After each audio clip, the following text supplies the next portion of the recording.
I read this morning, Monday morning, the 26th of May, and we did yesterday already pick a card in the webinar for the coming months, which will accompany us in our research of peace. And we did pick the card, the water being. And while the others are meditating in the stone circle right now, I choose to go close to the water and to meditate with the water and to listen to the water. And the first which came up is a song from a community member of Tamara Mafalda, a Portuguese woman who received a song. And this song says in Portuguese, A água é ser, tem alma, tem memória, tem saber.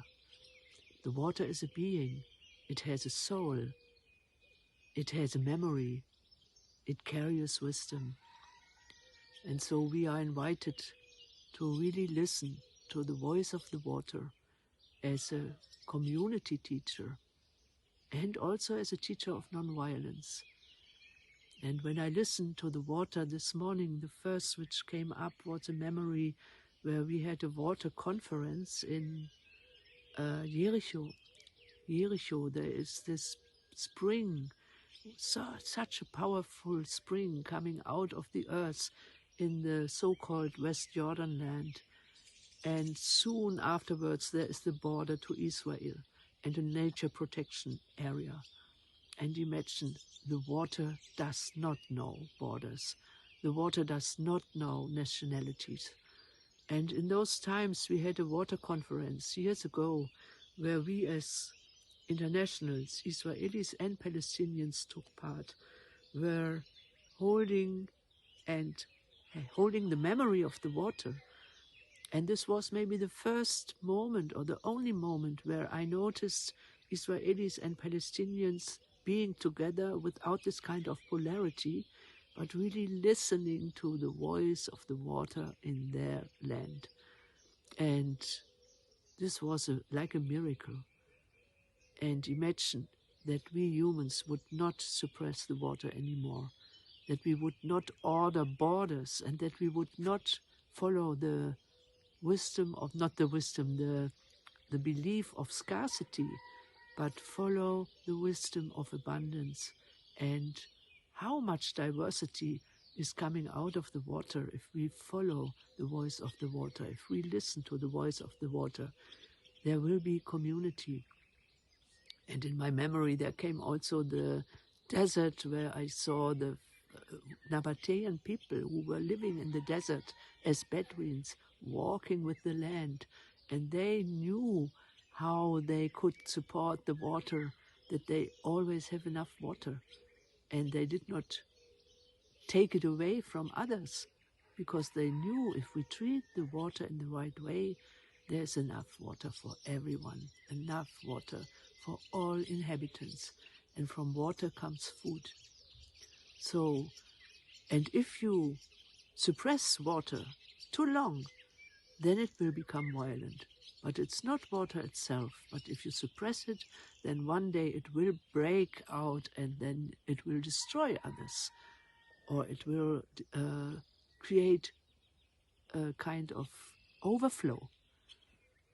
So listening to the water and its 13 levels will help us to connect with our non-violence, humane voice. Water and eros are so deeply connected.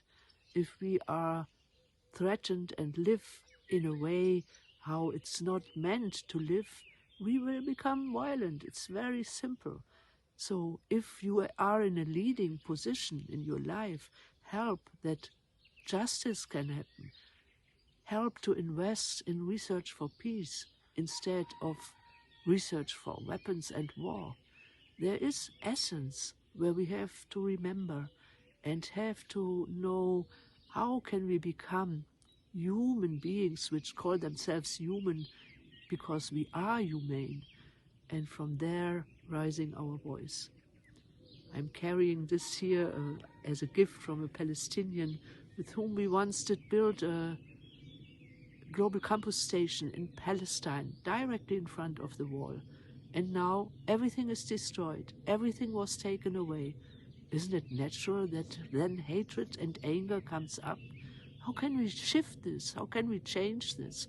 How can we support also the Israeli people in the world, that they say what the government is doing right now is not happening in our name. It's not happening in the name of our people. And so I want to mention that there will take place a march on the 15th of June, where an initiative was started, an international one, where people will go and try to bring support stuff to Gaza. You can have a look in the internet. You can find the website Gaza March very easily. And if you can help to spread this, or maybe participate.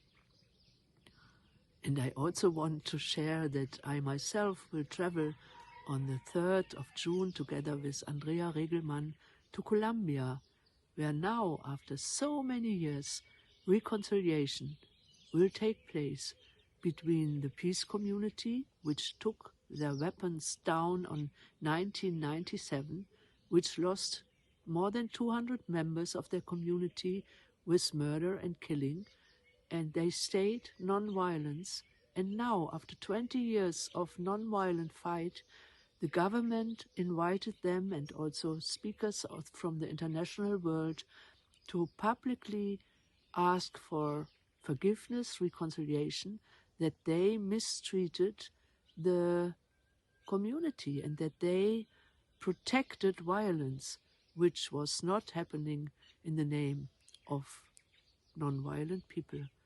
And this will be a very special moment, and so I invite you to hold us in prayer and take this as an example that reconciliation is possible, forgiveness is possible, and we have to learn to raise our voice in the name of the water, in the name of human rights. Let's stop the power of governments who are creating war. In which country it ever will be, we don't take part in this kind of injustice, and we do invest our money, our intelligence into peace research. And let's bring this voice to the world, that we learn to trust again, that we learn to stay in truth and trust and transparency. I wish all of us a good next month, and may the water be our teacher in the coming months. Ya Asim.